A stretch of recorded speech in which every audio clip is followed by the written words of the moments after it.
Perfectly spaced radishes. Always refer to the seed packet for seed spacing recommendations.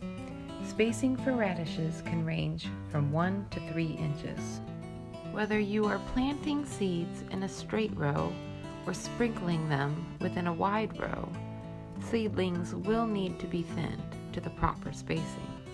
Here we have some French breakfast radishes that were thickly seeded in a raised bed. French breakfast radishes should be thinned to a 1-inch spacing. This task is easiest before the seedlings grow their second set of leaves. If the seedlings are not thinned and grow too close together, plants can be stunted and the roots will be misshapen and small.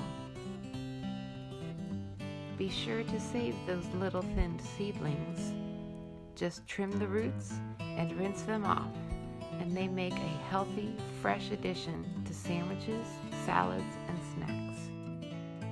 Another option for perfectly spaced radishes is making a seed tape. This can be done using a few simple supplies: seeds, craft glue, and a thin paper material.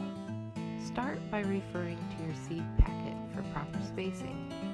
Then label your seed tape and place a mark at the proper spacing. Add a tiny dot of craft glue and drop one seed onto each dot.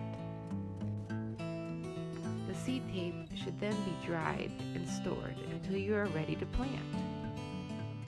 Prepare a shallow furrow and plant the radish seed tape about a 1/2 inch deep.